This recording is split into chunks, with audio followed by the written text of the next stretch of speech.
할렐루야. 오늘 수요 음성 예배로 함께 예배하시는 여러분 한 분 한 분을 주님의 이름으로 사랑하고 축복합니다. 사순절 지나고 있습니다. 묵상 31번째 4월 1일 수요일 그리스도인의 윤리생활이라는 제목으로 함께 은혜 나누면서 수요 예배 시작하도록 하겠습니다. 로마서 12장 14절에서 15절 말씀입니다. 너희를 박해하는 자를 축복하라. 축복하고 저주하지 말라. 즐거워하는 자들과 함께 즐거워하고 우는 자들과 함께 울라. 그리스도인의 윤리 생활에 대한 바울의 설명은 단순합니다. 네가 왜 그렇게 살아야 하는지 아니? 그건 십자가 복음으로 너를 구원하신 하나님께서 지금도 너희 가운데에서 그렇게 일하고 싶어 하시기 때문이야. 우리 예수님도 아버지께서 이제까지 일하시니 나도 일한다고 말씀하셨습니다. 우리도 마찬가지입니다. 하나님이 일하시니 우리도 일한다. 이것은 십자가 복음으로 구원받은 모든 그리스도인에게 한결같이 적용되는 기준입니다. 그리스도인의 윤리 생활과 세상 사람들의 윤리 생활의 가장 큰 차이점은 원수 사랑으로 드러납니다. 너희를 박해하는 자를 축복하라. 이 말씀은 주님께서 산상수훈에서 가르치신 너희 원수를 사랑하며 너희를 박해하는 자를 위하여 기도하라는 말씀의 메아리처럼 들립니다. 아주 부담스러운 말씀입니다. 원수는 나를 해치는 사람, 나를 박해하는 사람입니다. 상식적으로는 그러한 원수를 미워하는 것이 맞습니다. 그러나 바울은 원수 사랑이 가능하다고 말합니다. 어떻게 가능할까요? 축복하면 됩니다. 바울이 여기서 말한 축복은 기도입니다. 원수를 하나님의 손에 올려드리는 것입니다. 내 사랑하는 자들아 너희가 친히 원수를 갚지 말고 하나님의 진노하심에 맡기라. 여기에서 친히 원수를 갚는 것은 저주라고 한다면 하나님의 진노하심에 맡기는 것은 소극적 의미에서의 축복이라고 할 수 있습니다. 그러나 바울이 말하는 축복은 그보다 더 적극적인 의미를 담고 있습니다. 나를 기준 삼으면 원수를 미워하고 저주하는 것이 당연합니다. 하지만 하나님을 기준 삼으면 달라질 수밖에 없습니다. 왜냐하면 하나님의 구원 계획 속에는 나를 박해하는 그 사람까지 포함되어 있기 때문입니다. 만일 우리가 원수의 악에 대해서 똑같이 악으로 갚은다면 그것은 우리의 최선을 악에게 빼앗기는 꼴이 되는 것입니다. 악이 우리를 이기도록 해서는 안 됩니다. 원수 사랑, 알고 보면은 무슨 대단한 것이 아닙니다. 우리 그리스도인은 충분히 할 수 있습니다. 그를 향한 하나님의 마음을 조금만 품는다면 얼마든지 할 수 있는 겁니다. 왜냐하면 그것이 하나님께서 정말 하고 싶어 하시는 일임을 우리는 알고 있기 때문입니다. 묵상 질문입니다. 나는 원수를 사랑하고 있습니까? 아니면 미워하고 있습니까? 기도합니다. 상대방이 어떤 사람인가에 따라서 나의 행동이 다르게 결정되지 않게 하소서. 상대방이 원수라 할지라도 그에게 필요한 것을 채워줄 수 있게 하옵소서. 나를 사랑하신 하나님의 마음으로 그를 대할 수 있도록 나를 도와 주옵소서. 예수님의 이름으로 기도합니다. 아멘.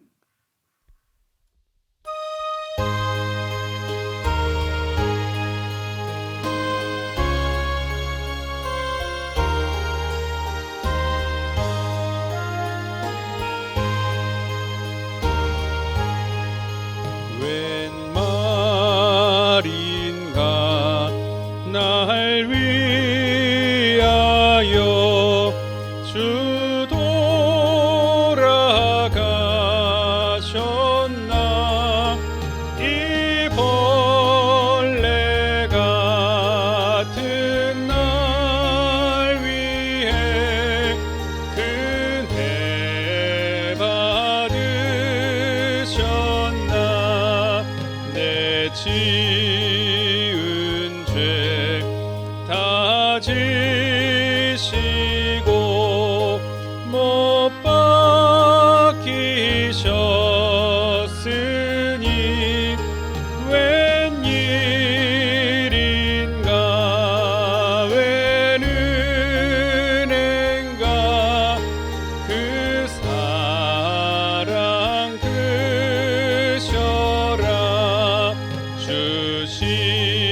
십자가 못 박힐 때 그 해도 빛 잃고 그 밝은 빛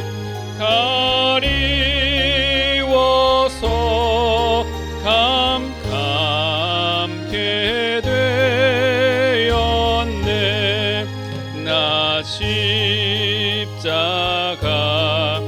대할 때에 그 일이 고마워 내 얼굴 감히 못 뜨고 눈물 흘리도다. 늘 울어도 눈물로써 못 갚을 줄 알아. 몸 밖에 드릴 것 없어 이 몸 바칩니다. 아멘.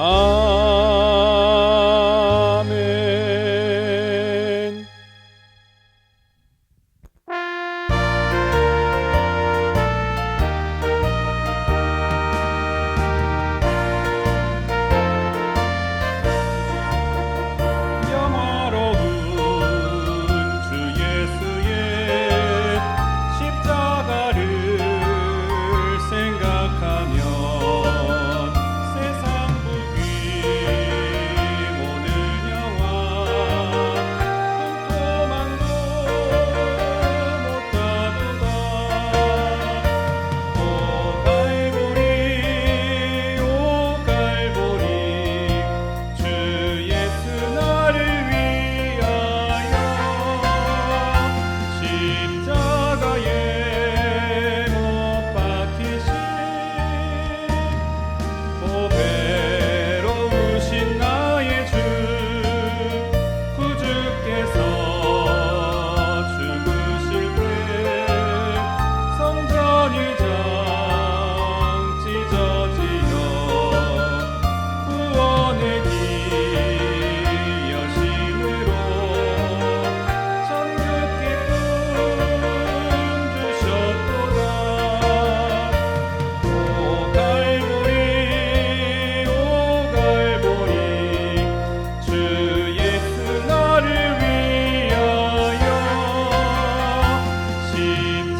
십자가에 못 박히신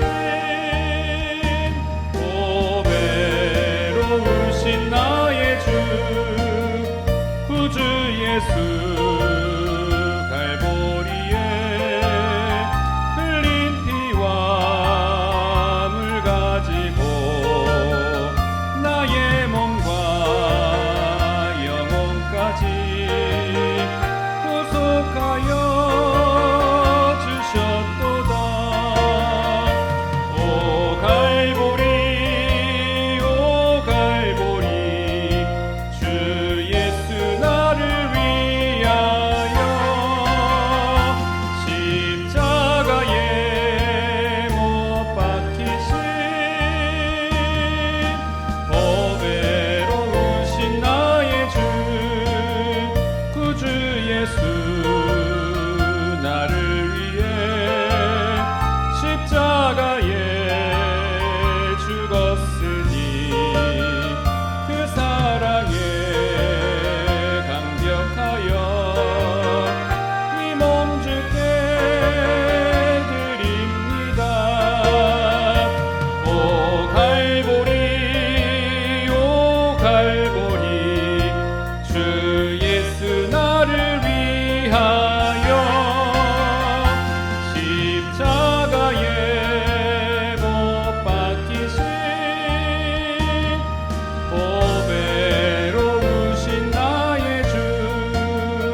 다 같이 사도신경으로 우리의 신앙을 고백하겠습니다. 전능하사 천지를 만드신 하나님 아버지를 내가 믿사오며 그 외아들 우리 주 예수 그리스도를 믿사오니 이는 성령으로 잉태하사 동정녀 마리아에게 나시고 본디오 빌라도에게 고난을 받으사 십자가에 못 박혀 죽으시고 장사한 지 사흘 만에 죽은 자 가운데서 다시 살아나시며 하늘에 오르사 전능하신 하나님 우편에 앉아 계시다가 저리로서 산자와 죽은 자를 심판하러 오시리라. 성령을 믿사오며 거룩한 공회와 성도가 서로 교통하는 것과 죄를 사하여 주시는 것과 몸이 다시 사는 것과 영원히 사는 것을 믿사옵나이다. 아멘. 함께 찬송가 317장 찬송하시겠습니다.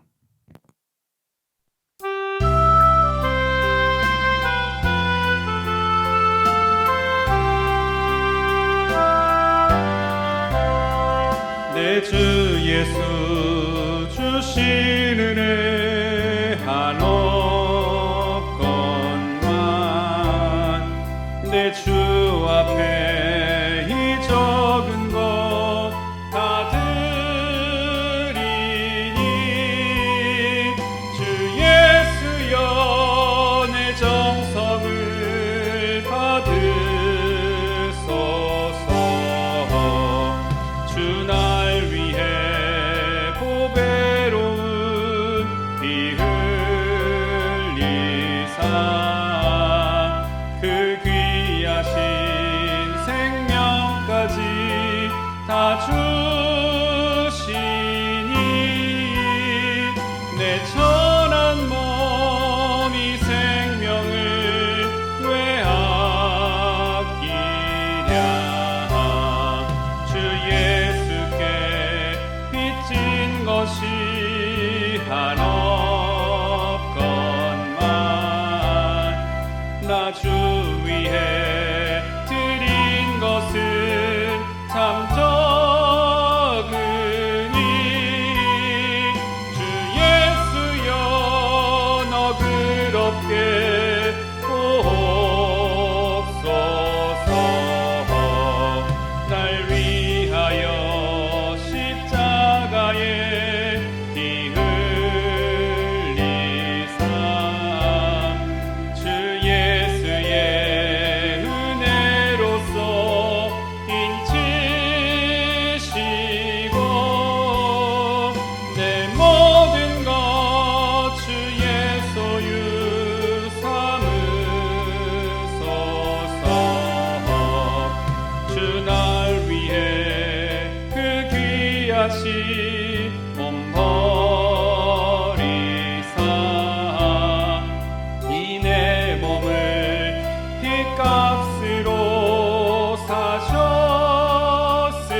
사셨으니 내 생명도 주 예수께 바칩니다.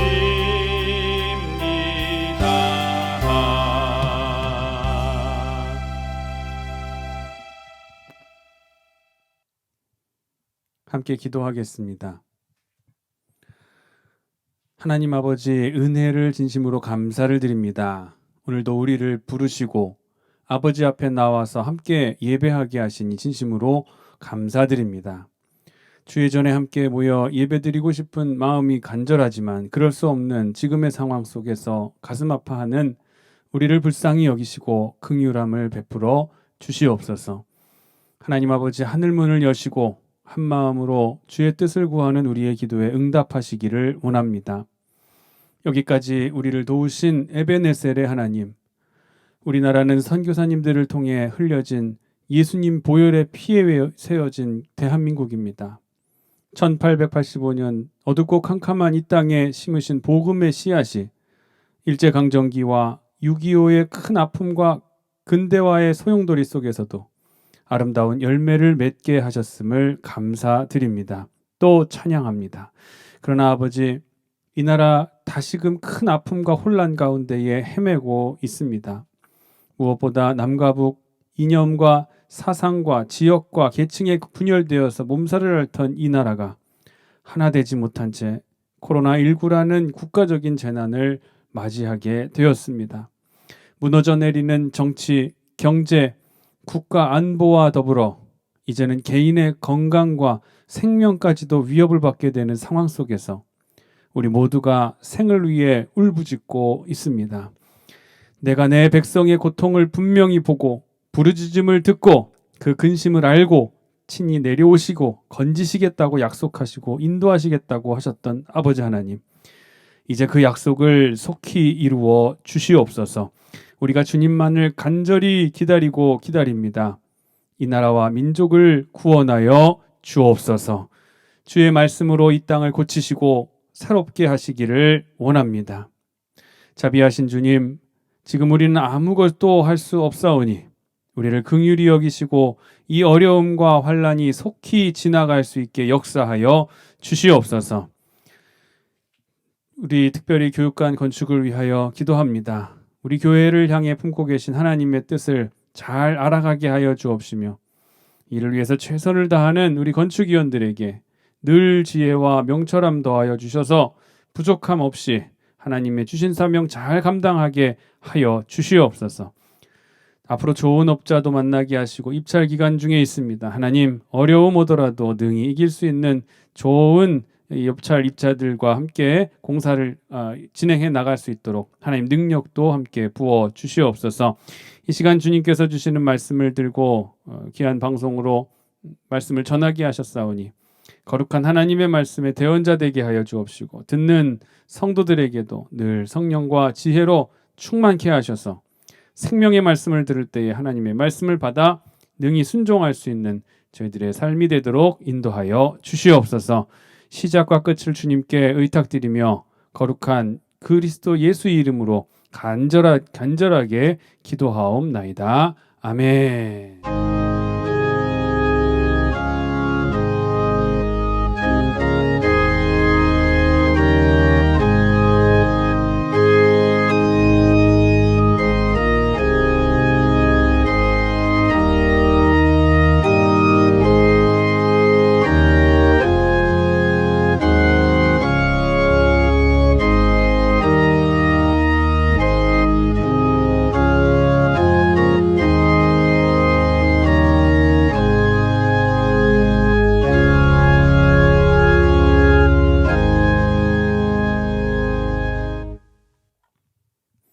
오늘 우리에게 주신 하나님의 말씀은 사무엘하 14장 1절에서 3절 그리고 14절의 말씀입니다. 사무엘하 14장 1절에서 3절입니다. 봉독하겠습니다. 스루야의 아들 요압이 왕의 마음이 압살롬에게로 향하는 줄 알고 드고아의 사람을 보내 거기서 지혜로운 여인 하나를 데려다가 그에게 이르되 청하건대 너는 상주가 된 것처럼 상복을 입고 기름을 바르지 말고 죽은 사람을 위하여 오래 슬퍼하는 여인같이 하고 왕께 들어가서 그에게 이러이러하게 말하라고 요압이 그의 입에 할 말을 넣어주니라. 14절입니다. 우리는 필경 죽으리니 땅에 쏟아진 물을 다시 담지 못함 같을 것이오나 하나님은 생명을 빼앗지 아니하시고 방책을 베푸사 내쫓긴 자가 하나님께 버린 자가 되지 아니하게 하시나이다. 아멘. 오늘 예배에 참석하신 우리 함께 하시는 사랑하는 성도 여러분들을 주님의 이름으로 사랑하고 축복합니다. 벌써 4월의 첫날입니다. 4월 1일이에요. 벚꽃과 목련이 활짝 펴서 봄이 왔음을 우리에게 알려줍니다. 예년 같았으면은 꽃 피고 봄이 오는 것을 아주 천천히 느낄 수 있었었는데 코로나 때문에 외출을 자제하고 있었더니 언제 피었는지 모를 꽃들이 벌써 이젠 지고 있더라고요. 안타깝습니다. 무엇보다도 우리가 예배당에서 함께 예배드리지 못하고 있다는 사실이 제일 큰 안타까움이 아닐 수가 없습니다. 속히 이 사태가 진정될 수 있도록 우리가 깨어서 기도할 수 있는 저와 여러분 성도들이 되시기를 간절히 원합니다. 오늘 사무엘하 14장 1절에서 3절 그리고 14절까지의 말씀을 우리가 함께 보면서 시대를 밝히는 등불이라는 제목으로 하나님의 말씀 증거하도록 하겠습니다. 오늘의 본문의 내용을 이해를 하려면 1절부터 20절까지, 오늘 설교 말씀을 이해하려면 20절까지를 다 읽어보셔야 됩니다. 지난 시간을 통해서 압살롬이 암논을 살해했다는 사실을 우리 기억하실 겁니다. 누이 동생 다말의 일로 말미암아 압살롬은 가지고 있던 이 생각들을 복수를 드디어 실행을 했습니다. 그 길로 그술이라는 곳으로 복수 후에 도망을 하게 되죠. 그런데 도망한 지 3년이 지난 지금 다윗은 다시 아들 압살롬을 그리워합니다. 다윗은 자녀 문제에 있어서는 공의롭지 못했지만 인자했고 또 사랑이 넘치는 그런 아버지였던 것 같습니다. 아들을 죽이고 도망한 또 다른 아들을 그리워했던 것입니다. 자, 이렇게 도망한 압살롬을 그리워한다는 사실을 요압이 알게 됩니다. 오늘 본문에서만 보면 요압이 굉장히 다윗을 생각해서 다윗의 마음속에 짐으로 남아있는 압살롬의 귀한 문제를 해결해 주는 것처럼 보입니다. 하지만 사실은 요압은 때때로 다윗의 지시를 묵살하고 자기 마음대로 제멋대로 행동하는 과격한 성격을 가진 인물이었습니다. 본문의 내용을 개략적으로 제가 설명을 드리면 다윗 왕이 압살롬을 그리워하는 것을 요압이 눈치를 챕니다. 그래서 압살롬의 귀환에 대한 방책을 강구해요. 바로 드고아의 슬기로운 여인 하나를 뽑아다가 그녀가 초상당한 사람처럼 꾸미게 하였어요. 그리고 왕 앞으로 들여보내면서 다윗 왕 앞에서 무슨 말을 할지에 대한 것까지 일러줍니다. 이 본문 보면 입에 넣어주었다 그렇게 얘기하죠. 그럴 만큼 일일이 할 말 하나하나를 짚어준 거예요. 드고아 여인이 마침내 왕 앞에 나가게 됐습니다. 많이 훈련을 했겠죠. 다윗의 앞에서 얼굴을 땅에 대고 엎드려 왕이여 도우소서 하고 자기가 원하는 바가 있음을 드러내고 있습니다. 어진 임금 다윗은 지금 드고아의 여인이 무슨 일이 있는지를 고하라고 허락합니다. 이 본문에 보면은 이 드고아의 여인이 슬기 있는 여인이라 이렇게 돼 있는데, 이 슬기 있는 여인이 그 긍정적인 의미에서의 그 지혜롭고 슬기 있는 지혜로운 그런 뜻은 아닌 것 같아요. 왜냐하면은 요압이 지시한 말을 잘 전달할 수 있는 그러한 똑똑한 여인이었음을 알려주는 거 아닌가, 저는 그렇게 생각을 합니다. 그런 의미에서 슬기로운이라는 것이죠. 자, 그런데 이 다윗이 그녀에게 무슨 일이냐, 얼른 고해라 이렇게 얘기를 하죠. 그래서 여인이 다윗 왕에게 다윗과 압살롬의 그 아버지와 지금의 이 관계의 경우와 비슷한 상황을 설정해서 마치 그 일을 내가 당한 것인 마냥 꾸며서 이야기를 합니다. 그 이야기의 내용이 5절과 6절 말씀입니다. 나는 진정으로 과부니이다. 남편은 죽고 이 여종에게 아들 둘이 있더니 그들이 들에서 싸우나 그들을 말리는 사람이 아무도 없으므로 한 아이가 다른 아이를 쳐 죽인지라. 참 자기는 참 과부다라고 말하면서 나는 남편이 죽고 아들 둘이 있었는데 들에서 내 아들 둘이 아무도 없는 그때에 서로 싸우다가 하나가 다른 형제 하나를 우발적으로 쳐서 죽였다라는 거예요.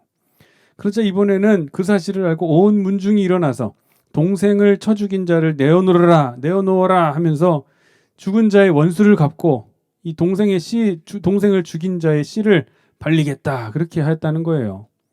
그러면 어떻게 되겠습니까? 지금 남편도 없죠. 아들 둘 있는 거 의지하고 근근하게 살았는데 하나가 하나를 죽였어요.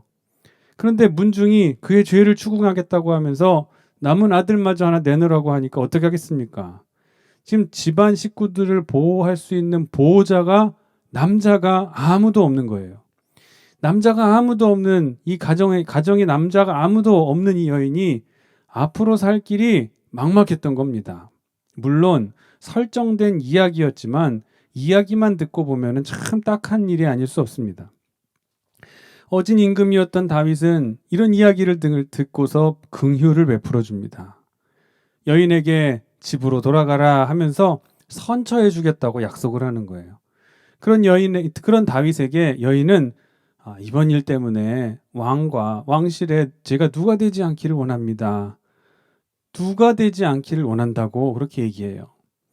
그렇자 다윗은 여인에게 누구든지 너를 괴롭히는 사람이 있으면 데려오라 하면서 다시는 괴롭히지 못하게 내가 보장해 주겠다라고 이렇게 이야기를 하죠. 게다가 맹세하면서 그 남은 아들의 안전까지도 내가 보장해 주겠다 하고 약속을 합니다. 이런 맹세를 받아내고 난 뒤에 이 드고아 여인은 12절에서 이렇게 얘기합니다. 한 말씀을 내 주 왕께 여쭙게 하옵소서 하면서 자신이 왕에게 나온 진짜 이유를 이제 밝히게 됩니다. 왕은 자신에게 그렇게 말씀하셨으면서도, 그러니까 왕은 그 여인인 자신에게 그렇게 말씀하셨으면서 왕 자신은 그 내어 쫓긴 자라고 표현되어 있는데 내어 쫓긴 자는 압살롬을 말하겠죠. 압살롬을 돌아오는 데에 그렇게 소극적이시지 않느냐? 압살롬을 돌아오게 하지 아니함으로 그를 죄 있는 사람 같이 취급하셨다 하면서 우리는 다 죽을 사람들이지만 하나님께서는 우리 사람의 목숨을 소중하게 여기셔서 내어 쫓겼다고 해서 버리시지는 않는다라고 그렇게 얘기를 합니다. 또 왕을 향해서도 칭찬을 아끼지 않죠. 자기는 이런 내 사정을 왕에게 말씀드리면 당신이 나를 반드시 위로해 줄 것이라고 나는 생각했습니다. 이 위로의 사람 당신이야말로 다윗이야말로 하나님의 사자로서 선악을 잘 분간하실 것으로 나는 굳게 믿었고 이런 선한 판결을 내리신 왕에게 여호와께서 함께 하시기를 내가 원합니다. 축원합니다. 그렇게 얘기를 해요. 다윗이 가만히 듣고 보니까 이게 뭔가 이상한 거예요. 이게 여인이 혼자만의 판단은 아닐 거라는 생각이 든 거죠. 그래서 다윗이 묻습니다. 이 모든 일을 요압이 시켰느냐? 캥기는 게 있는 거죠. 요압이 시켰느냐? 그러니까 여인이 당신의 말씀대로 요압이 지시하고 또 나는 그가 시키는 대로 행하였습니다. 그러고 얘기합니다. 그리고 이제 압살롬의 문제를 해결하고자 하는 해결을 해보고자 이런 일을 꾸몄다고 실토합니다. 그리고 20절 마지막까지 다윗을 칭송합니다. 다윗왕의 지혜는 하나님의 사자의 지혜와 같아서 땅에 있는 일을 다 아시느니라 하면서 다윗왕 앞에서의 이야기가 이렇게 마무리를 짓게 됩니다. 이게 20절까지에 있는 내용입니다. 오늘 본문을 보면은 요압은 다윗 왕의 심경을 잘 헤아리는 그런 인물처럼 보입니다. 또 압살롬을 귀환을 위한 그 요압의 계책도 마치 다윗을 위한 것처럼 그렇게 보입니다. 그러나 요압의 이 모든 행위는 사실 압살롬을 다윗의 대를 이을 인물로 자기가 미리 선정하고 그에게 잘 보임으로써 다윗이 죽은 다음에 사후에 그 자신의 입지를 강화하려는 기회주의적인 속성에서 비롯된 것이었습니다. 요압이 기회주의적이었다는 인물을 어떻게 알 수 있을까요? 우리가 이전에 아브넬 이야기를 한 적이 있습니다. 들로르와 같이 빨랐던 이 요압의 동생 아사헬이 이제 그 아브넬을 뒤를 쫓아가다가 그만 아브넬에게 죽임을 당하고 난 뒤에 동생에 대한 복수심에 그만 이 통일 논의를 하고 돌아가는 그 아브넬을 죽이게 됩니다. 불러서 돌아가는 아브넬을 다시 불러서 살해하게 되고 맙니다. 다윗의 허락도 없이 말이죠. 또 나중에 압살롬이 반역을 일으키니까 요압이 진압하는 과정에서 다윗이 요압에게 부탁을 하죠. 압살롬을 죽이지 말아라. 내 아들 압살롬을 죽이지 말아라. 이런 부탁, 이런 다윗의 부탁을에도 불구하고 요압은 압살롬이 반역으로 다윗의 대를 이을 수 없음을 알고서 이 압살롬을 살해하게 됩니다. 왕의 허락도 없이 독자적인 판단으로 제멋대로 행동했던 요압의 이 기회주의적인 속성을 잘 알고 있었던 이 다윗은 오죽하면 죽는 순간에 솔로몬에게 이런 부탁까지 합니다. 열왕기상 2장 5절에서 6절까지 보면은 스루야의 아들 요압이 내게 행한 일 곧 이스라엘 군대의 두 사령관 네레 아들 아브넬과 예델의 아들 아마사에게 행한 일을 내가 알거니와 그가 그들을 죽여 태평 시대에 전쟁의 피를 흘리고 전쟁의 피를 자기 허리에 띤 띠와 발에 신은 신에 묻혔으니 내 지혜대로 행하여 솔로몬의 지혜대로 행하여 그의 백발이 평안히 스올에 내려가지 못하게 하라. 요압의 백발이 평안하게 죽음을 맞지 못하게 하라. 그런 뜻입니다. 평안히 스올에 내려가지 못하게 하라는 것을 보면 우리가 알 수 있죠. 한편 압살롬의 귀환을 위한 요압의 계획은 비록 선한 의도에서 비롯된 것은 아니었지만 성공을 거두어서 압살롬의 귀환을 마침내 이루어지게 만들었습니다. 그러나 압살롬의 이 귀환은 하나님의 공의적인 면으로 볼 때에 합당하지 않은 것으로 볼 수 있습니다. 결국은 이 일을 통해서 더 큰 불행, 곧 압살롬의 반역이라는 다윗 왕국 최대의 위기를 가져오게 만든 사건이 시초가 바로 이 이야기인 것이에요. 우리는 이 이야기를 통해서 몇 가지 교훈을 얻을 수가 있습니다. 먼저 앞서 말씀드렸듯이 먼저 요압은 기회주의적인 인물이었어요. 우리 성도들은 삶 속에서 기회주의적인 태도를 버려야 됩니다. 1절부터 3절까지는 요압이 압살롬을 귀환시키기 위해서 공작을 꾸미는 내용이 그렇게 기록되어 있습니다. 그런데 본문 1절만 보면 요압이 다윗의 심정을 무척 잘 헤아리는 인물처럼 보입니다. 요압은 왕의 마음이 압살롬에게 향하는 줄을 알고 그러면서 압살롬의 귀환 공작을 꾸몄습니다.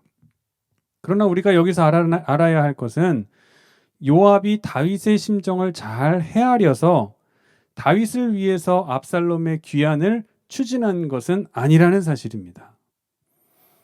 요압이 압살롬의 귀환을 추진한 것은 오로지 자신의 이기적인 목적을 달성하기 위한 것이었습니다. 본문 1절에서 다윗의 마음이 압살롬에게 향하여 있다 하는 것은 단순히 암논을 살해하고 도망친 압살롬에 대해서 연민의 정을 가지고 있었음만을 의미하지는 않습니다. 이것은 압살롬에 대한 각별한 관심을 의미합니다. 당시 다윗에게는 여러 명의 아들이 있었어요. 그런데 장남이었던 암논은 아시다시피 다말을 범한 것으로 인해서 압살롬에게 의해서 살해당하고 둘째 길르압은 일찍 죽었습니다. 그리고 이제 다윗의 그 보위를 이을 가장 강력한 유력한 인물이 셋째 아들이었던 이 압살롬입니다. 압살롬은 비록 암논을 살해하고 도주한 지금 상태이기는 하지만 다윗의 마음은 자연히 그에게 끌리게 되었던 것이에요. 게다가 25절, 26절에 의하면 압살롬은 그 외모를 볼 때에 왕이 되기에 흠없는 인물이었습니다. 요압은 바로 이러한 다윗의 심정을 알아챘던 거예요. 눈치챘던 겁니다. 그래서 압살롬의 귀환을 추진함으로써 그 귀환을 통해서 아버지와 아들의 관계가 잘 회복되었다. 그 1등 공신이 누구냐? 요압이다. 그럼 요압은 나중에 압살롬에게 큰 상이나 자리를 얻게 되겠다. 영광과 권세를 얻게 되지 않을까 하는 그러한 마음에서 이 일을 추진했던 거예요. 그러니까 다윗이 죽고 난 뒤에 사후에 자기가 이 서야 할 입지를 강화하고자 확보하고자 했던 것입니다. 요압이 압살롬을 귀환시켜서 다윗과의 사이를 회복시키려고 그렇게 애를 썼던 이유는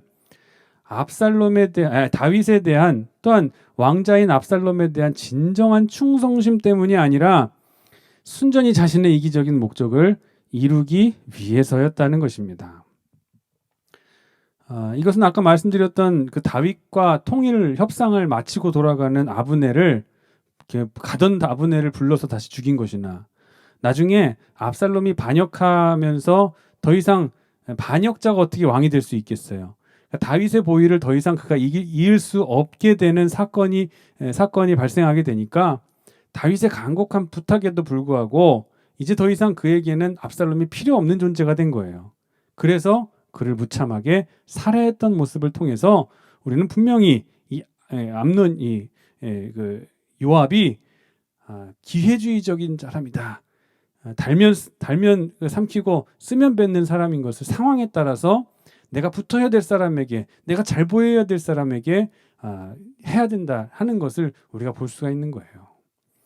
나중에 보면 심지어 아도니아가 반역을 또 일으키잖아요. 열왕기상에 보면은 나중에 아도니아가 반역을 일으킵니다. 솔로몬 대신에 자기가 왕이 되겠다고 그 있는 그 자리에 아도니아 만세를 외치던 그 무리 속에 요압이 들어가 있었다는 거예요. 다윗과 솔로몬의 편이 아니라 아도니아의 편에 서서 거기서 아도니아 만세를 외치던 무리 속에 요압이 들어가 앉아 있었다는 겁니다. 아주 이 요압은 기회주의적인 사람이었어요. 이 요압의 결말이 어떻게 됐는지를 보면 우리에게 큰 귀감이 됩니다. 결국 요압은 모든 것을 잃고 솔로몬 왕에 의해서 처형당하고 맙니다. 다윗의 군대 장관으로서 그는 부귀영화를 누렸습니다. 하지만 그것은 그가 원하는 만큼의 부귀영화가 아니었던 것 같아요.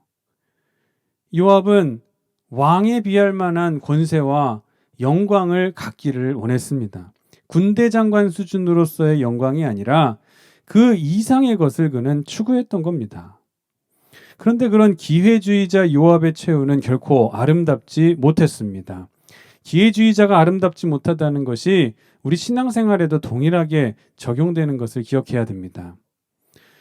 하나님께서는 기회주의적인 신앙인들을 기뻐하지 않으십니다. 자신의 이기적인 목적을 위해서 신앙생활하는 사람들, 자기의 입맛대로 신앙을 갖기도 하고 버리기도 하는 그런 사람들, 하나님과 세상을 겸하여 섬기려고 하는 사람들, 축복이 임할 때는 하나님 감사합니다, 하나님을 섬기고 고난이 오면 신앙을 버리는 사람들을 하나님께서는 결코 기뻐하지 않으신다는 거예요. 그렇기 때문에 우리는 삶 속에서 기회주의적인 신앙의 태도를 버려야 하는 줄 믿으시기 바랍니다.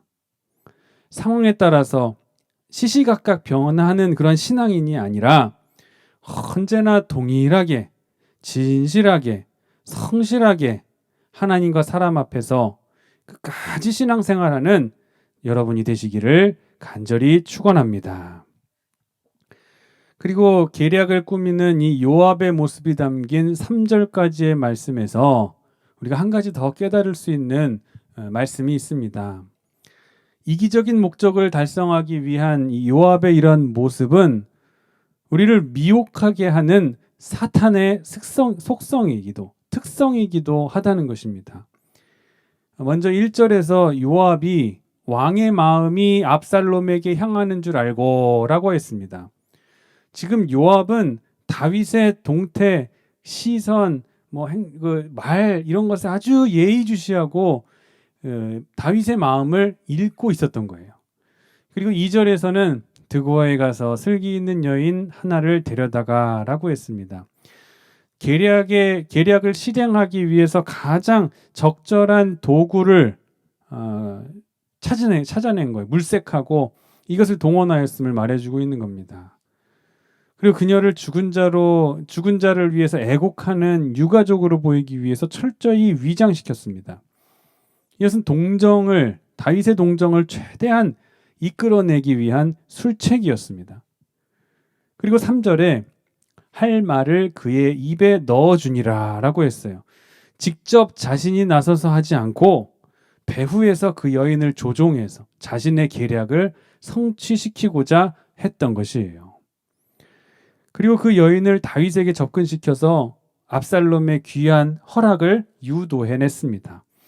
아마 이것을 보면 예전에 나단 선지자가 다윗이 간음을 행해가지고 책망할 때 했던 그 말, 옆집에 있는 그 염소 새끼 한 마리를 딸처럼 키우던 자녀처럼 키우던 염소를 잡아서 손님 대접했다.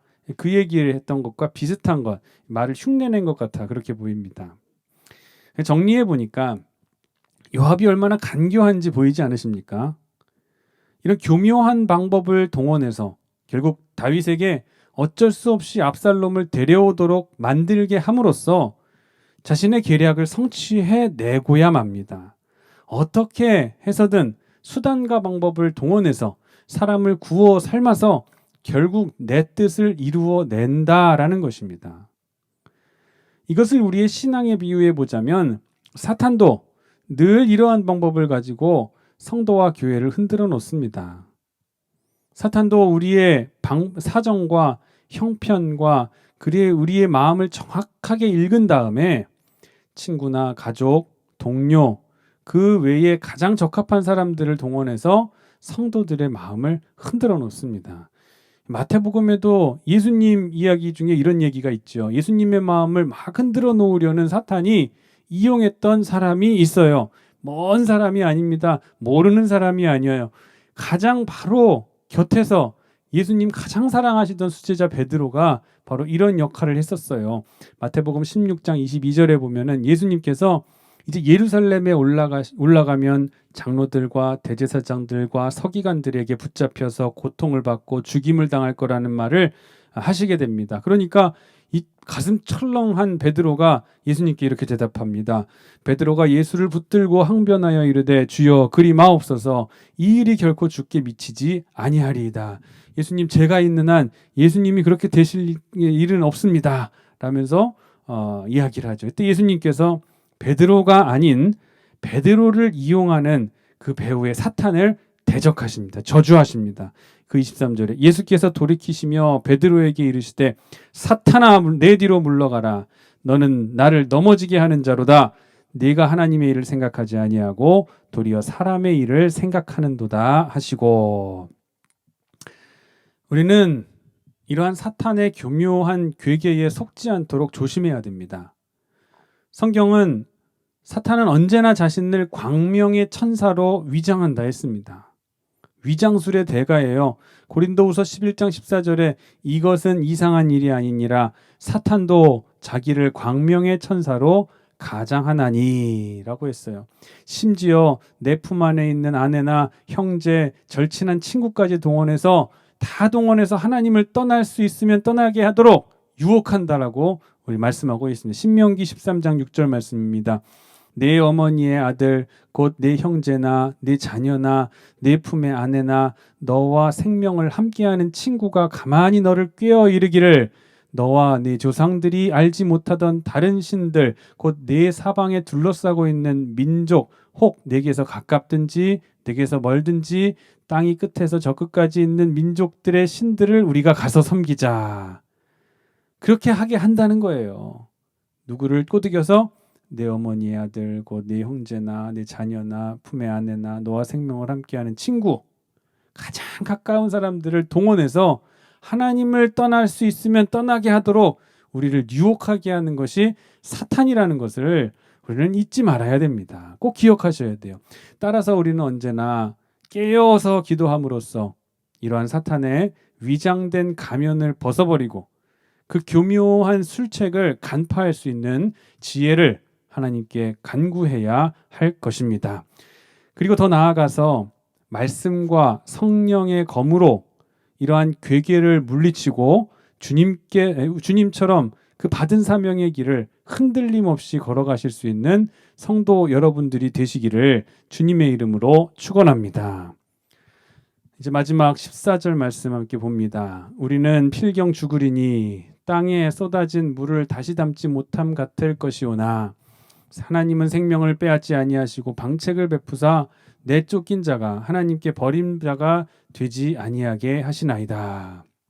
말씀만 보면 드고아의 여인이 참 정확한 진술이다. 야, 어떻게 이렇게 지혜로운 말을 할 수가 있을까? 그렇게 생각이 듭니다. 이건 진리예요. 하나님의 은혜로운 구원 사역에 대한 정확한 진술을 하고 있습니다. 생각해 보면 우리는 다 쏟아져서 다시 주워 담을 수 없는 물과 같은 존재들이지만 그런 우리에게도 하나님께서는 구원의 길을 열어주시는 좋으신 하나님이 되신다라는 이 말에 누가 이 일을 달 수가 있겠습니까? 그래서 이 일을 근거로 다윗이 압살롬의 죄를 용서하고 받아들여야 하십니다라는 것을 지금 이야기하는 것이죠. 하나님의 은혜를 입은 자들로서 취해야 할 마땅한 행동이 용서 아닙니까? 당신도 이렇게 해야 됩니다. 맞죠. 마땅한 일이죠. 우리가 용서받은 것에 비하면 보잘것없지만 우리도 우리에게 죄 지은 자를 용서하면서 살아야 하는 것 아니겠습니까? 그게 성도들이고요. 그런데 여러분, 우리가 여기서 간과하지 말아야 할 아주 중요한 부분이 있습니다. 드고와의 여인의 말이 불변의 진리임에는 틀림이 없지만 그 적용에 있어서 오류가 있었던 것을 우리는 발견해야 됩니다. 그것은 바로 죄와 회개에 대한 문제가 언급이 안 됐다는 거예요. 죄, 회개에 대한 문제가 빠졌습니다. 하나님은 물처럼 쏟아진 우리를 위해서, 죄악으로 에덴 동산에서 쫓겨난 우리를 위해서 구원의 은혜를 베푸셨으나 그것이 거저된 것이 결코 아닙니다. 거기에는 우리의 죄를 대속하기 위한 예수 그리스도의 소중한 보혈의 피가 있었기 때문입니다. 그리고 그 피를 통한 사죄해 주시면, 죄 사함은 우리의 입술을 통한 죄의 고백과 통회하는 심령을 통한 회개가 없이는 결코 얻어질 수가 없는 것입니다. 죄의 고백과 회개 없이는 결코 하나님 앞에 사하심을 얻지 못한다는 것을 우리는 꼭 잊지 말아야 됩니다. 그러므로 본문에서 드고와의 여인처럼 압살롬의 죄와 회개의 문제는 전혀 거론되는 것이 없이 일방적으로 하나님의 구원 사역이 그렇다 하는 것을 적용해서 다윗에게 용서를 해야 됩니다 하면서 강요하는 것은 분명히 잘못된 행동이었습니다. 그런데 이 말을 따라서 다윗이 이러한 잘못된 의견에 동조해서 죄의 문제를 처리하지 않고 압살롬을 데려옴으로써 결국은 엄청난 대가를 치르게 된 것은 어쩌면 이미 예견된 결과였다고 볼 수 있게 될 것입니다. 그러므로 우리는 진리와 거짓이 혼합된 말씀, 이 잘못된 말씀의 해석, 그리고 적용이 얼마나 위험한 것인가를 이 말씀을 통해서 알게 됩니다. 드고와의 여인이 말씀을 적용하는 것, 하나님의 속성을 설명하는 것을 보면서 우리는 말씀을 정확하게 깨닫고 정확하게 적용하는 것이 얼마나 중요한 것인가를 새삼 느끼게 됩니다. 그럼에도 불구하고 우리 주위에 보면 성경을 제멋대로 해석해서 사람들을 현혹하는 사람들이 많다는 것에, 또 그 현혹되는 사람들이 많다는 것에 참 안타까운 마음을 금할 수가 없습니다. 실제로 미국의 한 사이비 종교 집단에서는 신앙을 증명하는 수단으로 독사를 목에 겁니다. 그러다가 그 교회 목사가 뱀에 물려서 죽은, 목숨을 잃었던 이야기가 뉴스가 된 적이, 기사가 된 적이 있습니다. 왜 이러한 무모한 짓을 신앙을 증명하는 방법을 삼았을까? 이 무모한 짓을 신앙을 증명하는 방법으로 삼았던 것이 바로 마가복음 16장 18절의 말씀을 근거했다는 거예요. 믿는 사람들에게는 이런 표적이 따르리니 그들이 내 이름으로 귀신을 쫓아내며 새 방언을 말하며 뱀을 집어 올리며 무슨 독을 마실지라도 해를 받지 아니하며. 이 사람들은, 믿음이 있는 사람들은 독사에게 물려도 해를 받지 않는다, 성경이 말했으니 독사를 목에 감는다는 겁니다.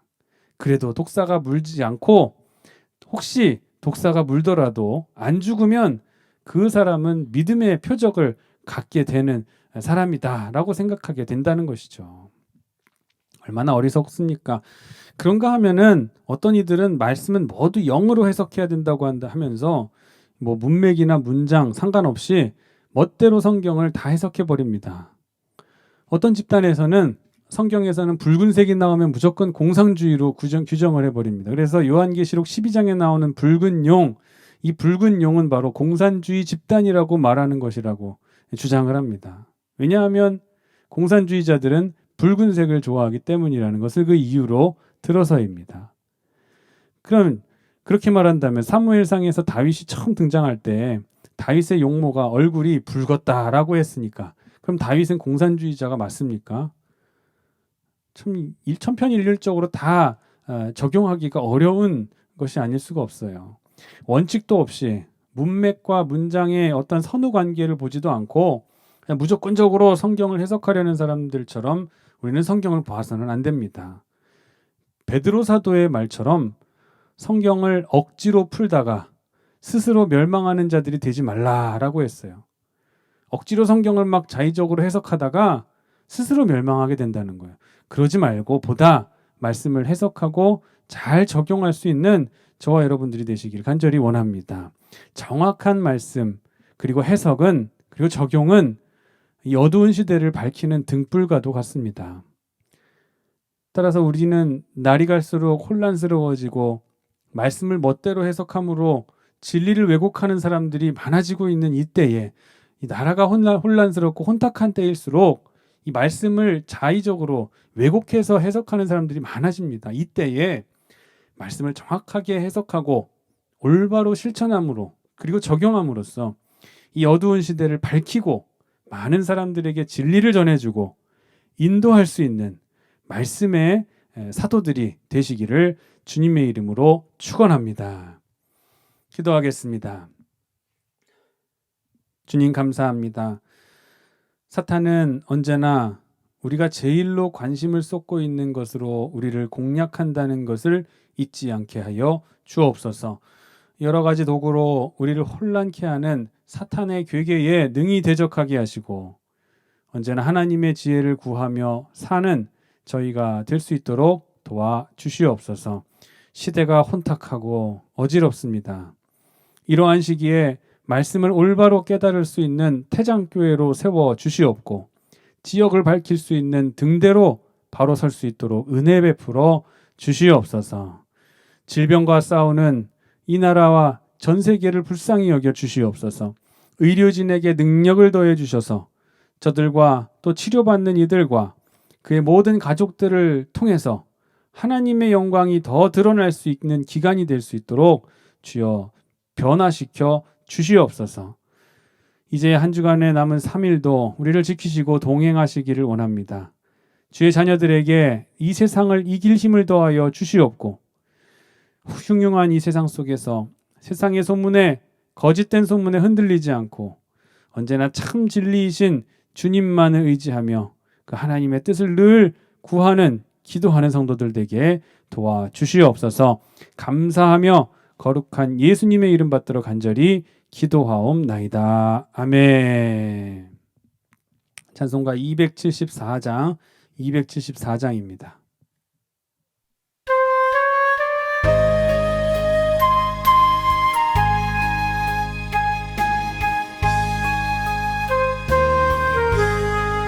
나 행한 것 죄뿐이니 주 예수께 비옵기는 나의 몸과 나의 맘을 깨끗하게 하옵소서. 불 가지고 날 씻든지 불 가지고 태우든지 내 안과 밖 다 닦으사 내 모든 죄 멸하소서. 내 어두운 눈 밝히시니 참 기쁘고 고마우나 그보다 더 원하오니 정결한 맘 주옵소서. 불 가지고 날 씻든지 불 가지고 태우든지 내 안과 밖 다 닦으사 내 모든 죄 멸하소서. 정결한 마음 그 속에서 신령한 빛이 오니 이러한 마음 나 얻으면 눈까지도 밝으리라. 물 가지고 날 씻든지 불 가지고 태우든지 내 안과 밖 다 닦으사 내 모든 죄 멸하소서. 못된 행실 다 고치고 악한 생각 다 버려도 주 앞에서 정결타고 자랑치는 못하리라. 물 가지고 날 씻든지 불 가지고 태우든지 내 안과 밖 다 닦으사 내 모든 죄 멸하소서.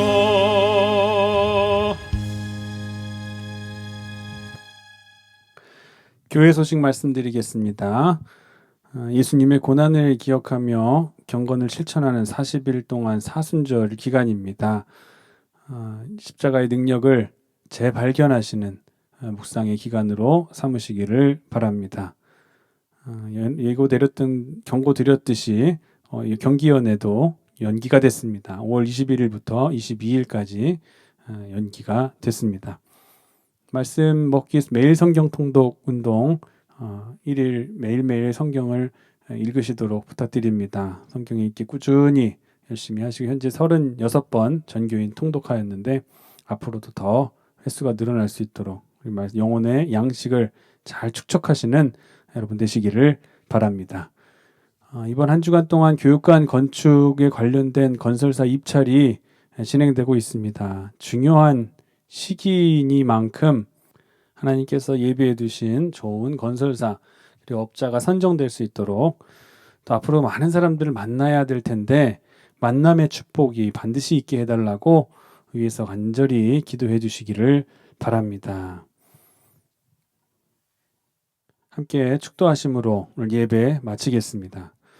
지금은 우리를 구하기 위해 이 땅에 오신 예수 그리스도의 은혜와 그 아들을 우리에게 보내신 아버지 하나님의 무한하신 사랑하심과 우리와 늘 함께 하셔서 내주하시고 임마누엘 하신 성령님의 감화, 감동, 역사, 내조, 충만, 교통, 인도하심이 신앙 속에서 기회주의를 버리고 언제나 성실함과 진실함으로 하나님과 사람에게 사랑을 실천하며 살아가기를 다짐하며 돌아가는 태장교회 성도들의 머리머리 위에와 코로나19로 고통받고 고난받는 하나님의 교회들과 또 성도들 위에 영과 육의 질병에서 회복시켜 주시기를 원하는 우리 모든 지체들, 성도들의 사업과 직장과 학업과 진로와 배우자와 태열매를 위해서 각각 기도하는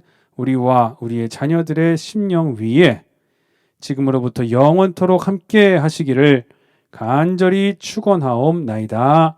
아멘.